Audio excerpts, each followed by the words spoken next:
So the disenfranchised millennials feel like they are being forcefully locked out of the housing market.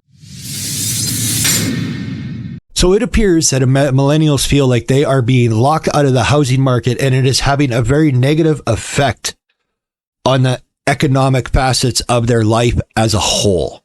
Now, they are worried about the idea, that mortgage rates are at a near 40-year high and that they're never going to be able to afford a home. And they are getting up into that age where they want a home. And one of the things they tend to do is you see a lot is they blame it on the boomers. They want to blame baby boomers for not being able to buy a home because the baby boomers still have their homes. They're empty nesters and they got 2 and 3 and 4 bedroom houses that are paid off and they won't give them up for millennials to buy or move into. Well, first off, millennials, I don't know why you're getting upset at your own parents.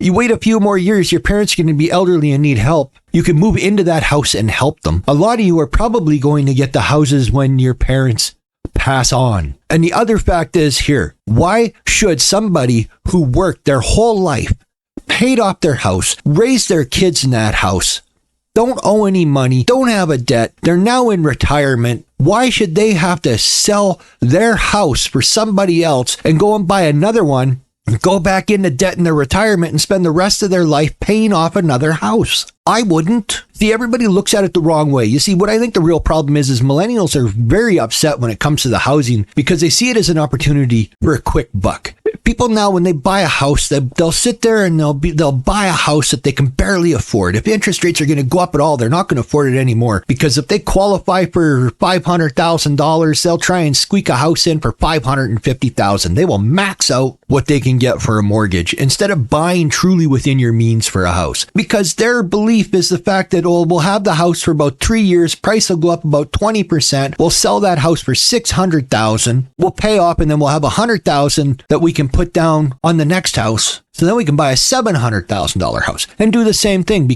and they're perpetually going to have a mortgage and it's going to get larger and larger and you're not going to be able to afford it in the end anyway. I mean, take it from me as an Xer who sits here right now. I don't own my house.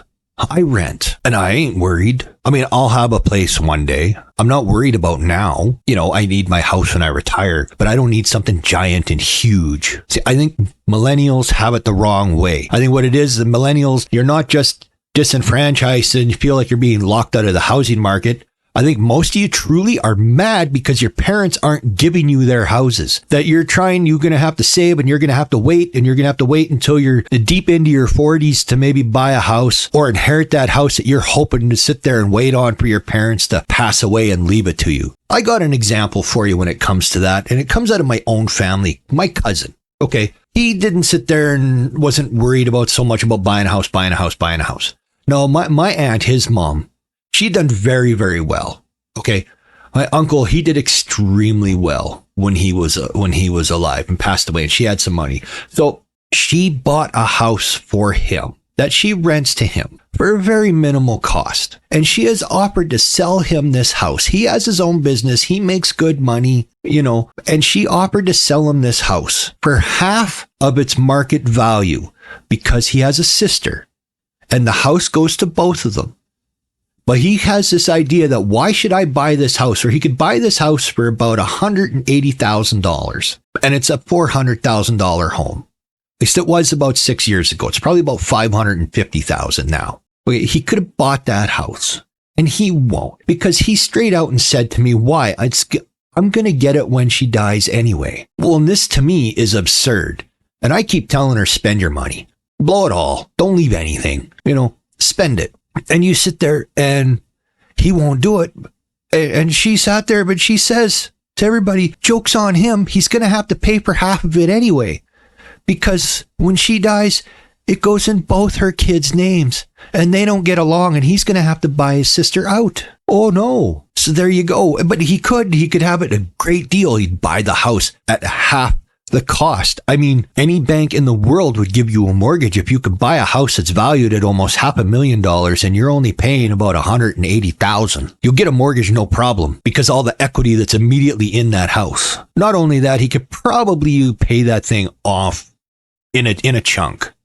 I mean, he's got good money. He's got such good money that he buys apartments to rent in Ecuador, condos that he rents to tourists that go down there, And he gets like $1,200 a month for his condo in Ecuador for tourists to go. It's absolutely ridiculous. Anyway, that's just an example of why I think the millennials have the wrong idea. You're looking at it the wrong way.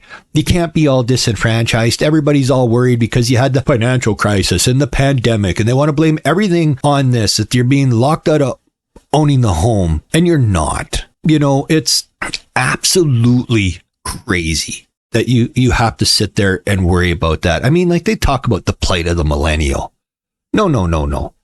You know, it's entirely impossible for millennials and Gen Zs to buy homes. That's not true. You know, in reality, millennials, younger millennials, 28 to 35, we're closing the home ownership gap compared to Gen X and boomers. The home ownership rates for young people are higher than they were in 2019 prior to the pandemic. I mean, yeah, they're lower than they were before 2008, but it has nothing to do with the cost and all that. It has to simply do with the fact that housing construction is not keeping pace. If you could build faster and cheaper, you would have more homes and more homes for sale. The only reason these houses pricing go up and up and up is because there's not enough new product hitting the market. It's a simple supply and demand situation. So don't buy, millennials. Save that money. If you can get a mortgage, you could build a house for cheaper than you can buy. Get the land and build the house. Look at it properly. You'll save so much money. Okay? And when you go to build a house, take it from a contractor. If you're going to build a house and you get your contractor, you sit there and you order all the building material yourself. You're going to save money on that than letting the contractor do it, because the contractor is going to get a discount. We always do. And then on top of that discount, we also charge you, depending on the overall cost of the contract, we're going to add anywhere up to as much as 20 to 30% on top of that material to boost the profit margin. So it's so much cheaper to build a house if you watch and if you paper a lot of things yourself, and you just need guys to put it together. Manage your own house building project. You'll get into a place. It's so much easier. Anyway, I'm going to stop complaining about all that. And this is Drac saying so long and peace out, everyone.